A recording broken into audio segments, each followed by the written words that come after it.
7 de la mañana, 37 minutos en Nacional. 7:37, tenemos ya invitados aquí en los estudios de Nacional. Está con nosotros el doctor Víctor Hugo Quijada, que es analista político, además abogado de profesión. Con él vamos a tocar varios temas. Lo hemos invitado, doctor Quijada, muy buenos días. Bienvenido como siempre. Muy buenos días, Ricardo. Y bueno, en primer lugar para saludar a la ciudad de Lima por su aniversario, ¿no? Así es, estamos de 485 aniversario de fundación y por cierto, desde muy temprano aquí estamos recordando esta fecha.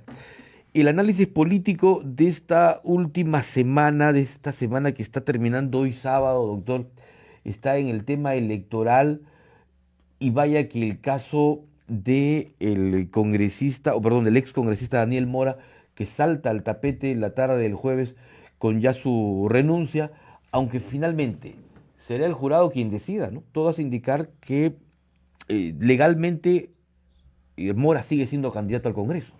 Sí, bueno, en primer lugar yo lamento que el señor Julio Guzmán le haya mentido al país por el hecho de que él había mencionado de que iban a filtrar bien a sus candidatos y que no es una situación solamente del señor Mora, sino también es una situación en distintas regiones, como la región Junín, donde también hay un señor con sentencia por alimentos, en Pasco, si no me equivoco, renunció, en la región San Martín y otras regiones donde de igual manera existen candidatos de este partido que pareciera que fueran más de lo mismo, a pesar de que ellos dicen otra cosa, y que realmente pues hace ver que uno de sus principales integrantes y miembro fundador esté pues implicado en una situación en donde se sabe de todos los días de feminicidios. El año pasado más de 160 feminicidios que se dieron.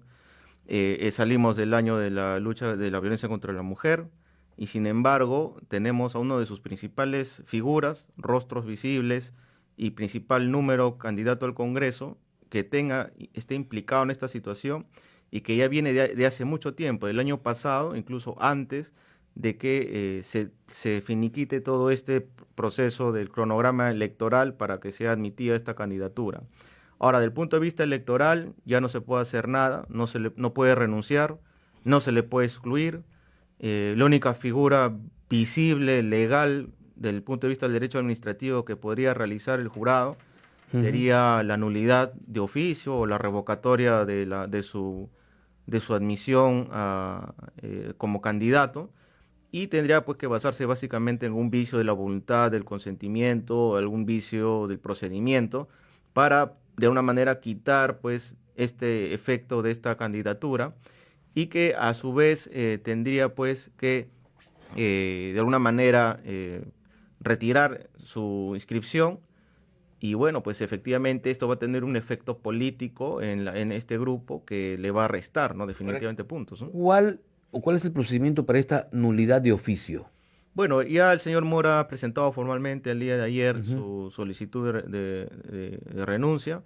Hay que entender, yo creo que más allá de que en el derecho electoral administrativo y en todo lo que es el Estado se aplica el principio de legalidad, es decir, si no está en la ley no se hace nada.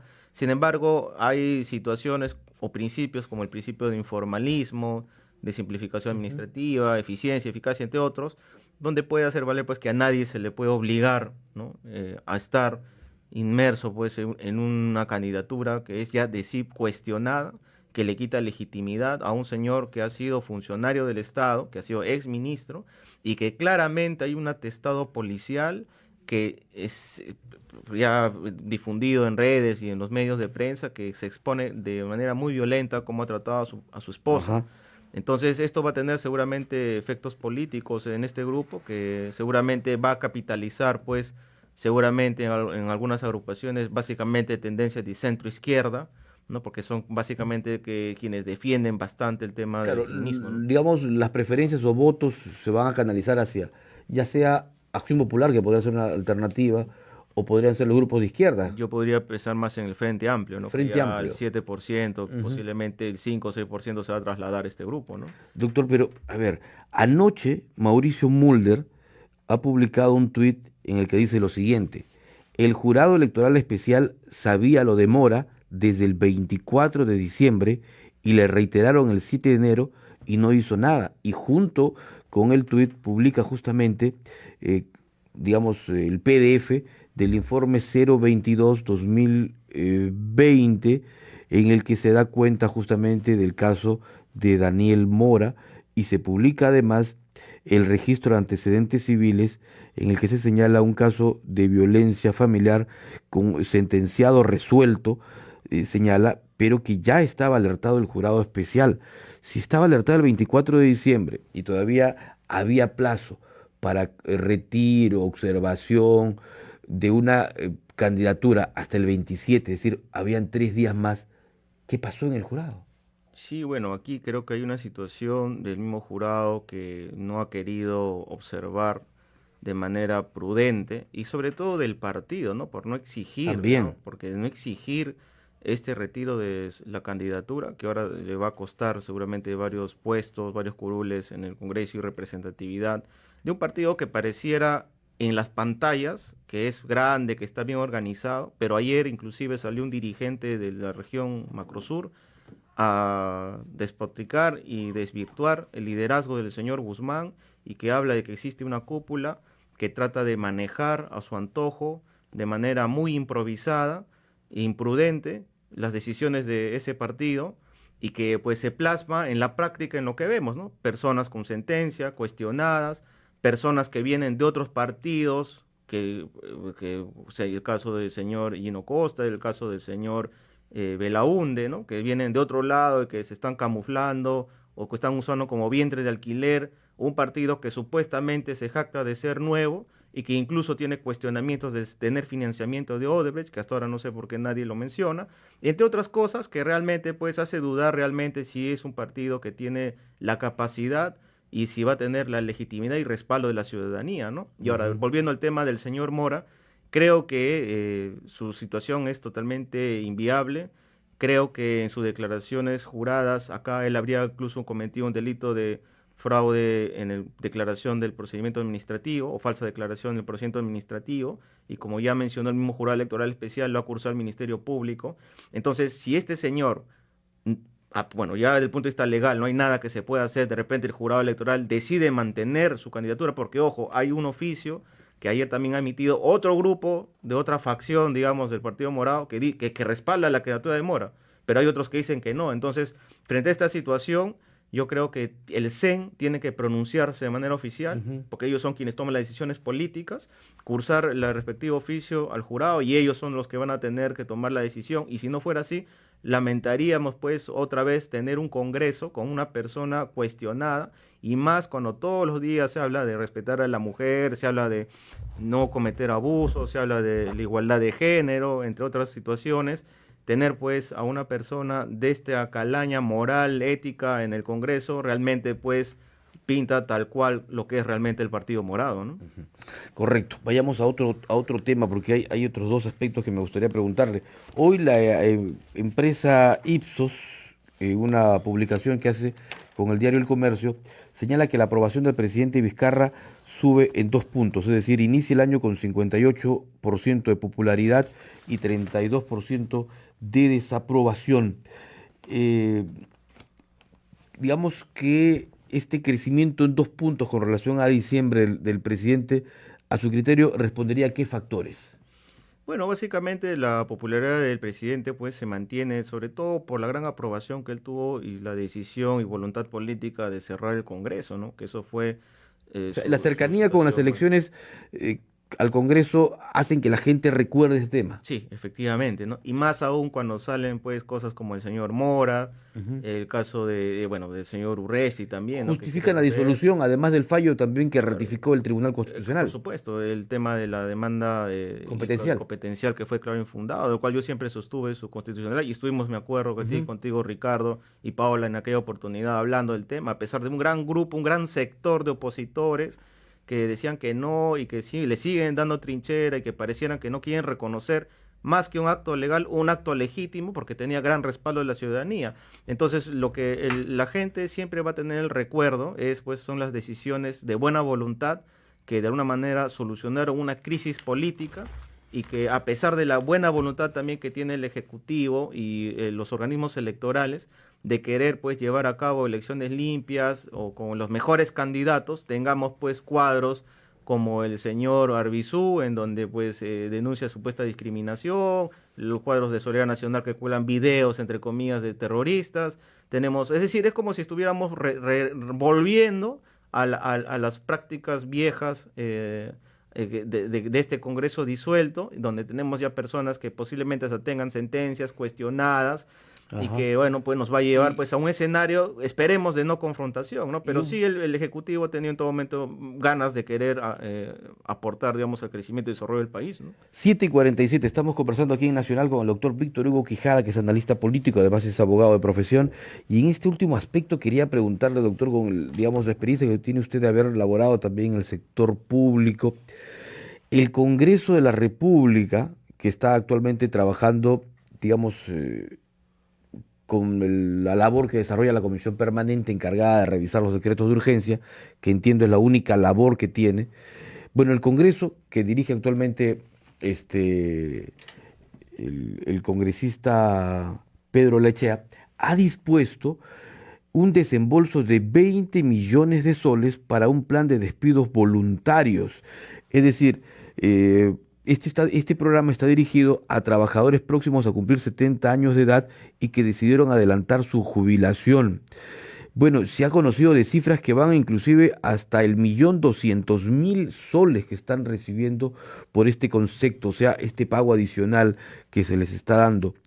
Eh, ¿Es viable, es legal este plan de incentivos voluntarios?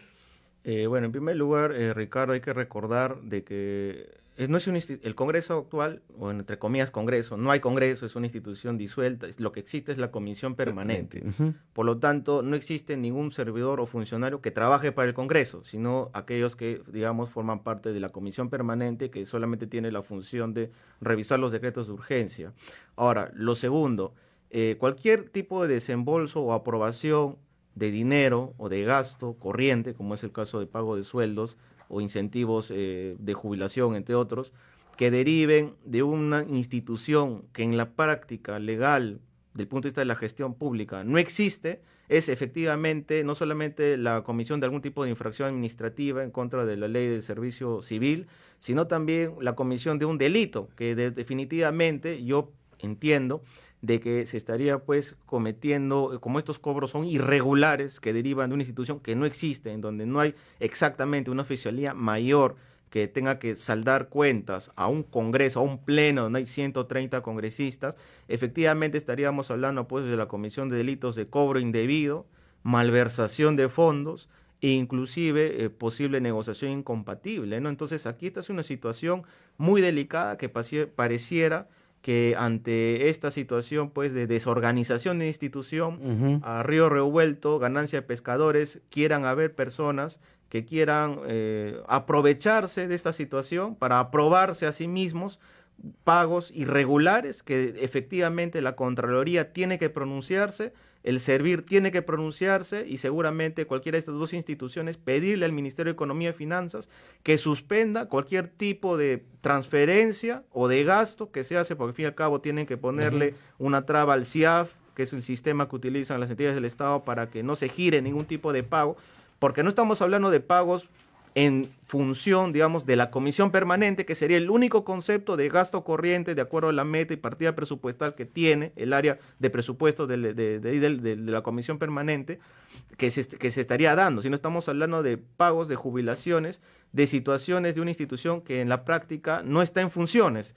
Y este tipo de cosas, como lo que tú me acabas de mencionar, Este plan de incentivos. este plan de incentivos tendría todavía que verse con el Congreso en marzo, posiblemente esté instalado, lo vea y ahí seguramente con detenimiento verá todo lo que corresponde a las funciones reales del En Congreso. una sola palabra, este plan es ilegal. Es ilegal. En mi opinión es totalmente ilegal, no carece pues de ningún tipo de fundamento técnico legal y tiene que prestarle bastante atención la Contraloría, el Servir y el MEF de una manera pues pedir explicaciones de por qué se están aprobando justo ahora que digamos no hay Congreso y por montos exorbitantes que superan, que están entre los 600.000 y 1.200.000 soles, Ajá. ¿no? Que totalmente pues hace ver de cómo ha obtenido este tipo de liquidaciones y que seguramente no solamente estamos hablando de la comisión de infracción administrativa, sino de la posible comisión de delitos que de repente hasta la misma fiscalía podría iniciar investigación preliminar, ¿no? A ver, y si ya recibieron esta bonificación, esta compensación o este beneficio, va a ser bien difícil que lo devuelvan. Bueno, lo que normalmente hace el servir es requerirles, o la Contraloría es requerirles la devolución, ¿no? Y ellos tienen un plazo para poderlo devolver. Pero si es que no lo hicieran, ya efectivamente estamos hablando de la comisión de delito, no solamente del que ha recibido, sino también de aquellos que han aprobado estas situaciones, que estamos hablando de la Oficialía Mayor, del cuerpo de gerencia de la comisión permanente y del mismo presidente del Congreso, ¿no? Que no solamente ya sabemos Oiga, estamos con un delito penal. penal, efectivamente, ¿no? Sería cobro indebido de dinero del Estado, es un delito. Tenemos negociación incompatible porque acá hay un interés indebido para poder pagar dineros que no tienen ningún tipo de sustento técnico ni legal, ¿no? Y malversación de fondos, porque se entendería que si no estamos en funciones de una institución, se habría girado irregularmente, ilegalmente dinero, ¿no? Destinado quizás para el Congreso en funciones, porque ese dinero que seguramente está ahí en el Banco de la Nación es del Congreso, no es de la Comisión Permanente. Por lo tanto, el presidente actual, que el señor Olaichea, es presidente de la Comisión Permanente, no es del Congreso, y por lo tanto estaría usurpando inclusive una función que no le corresponde, habiéndose aprobado un dinero, un gasto público que al fin y al cabo nos cuesta a todos los peruanos y que seguramente pues tiene que investigarse por la Fiscalía, ¿no? Correcto. Muchísimas gracias al doctor Víctor Hugo Quijada por haber venido esta mañana a los estudios de Nacional, habernos hecho estas precisiones y sobre todo absuelto este último aspecto que sin duda sorprende a todos, el hecho que se haya puesto en marcha un plan de incentivos en el Congreso de la República con cifras bastante exorbitantes que llegan inclusive al pago de 1,5 millones casi de soles. Muchas gracias, Ricardo. Gracias, doctor, muy amable. 7:53, 7:53.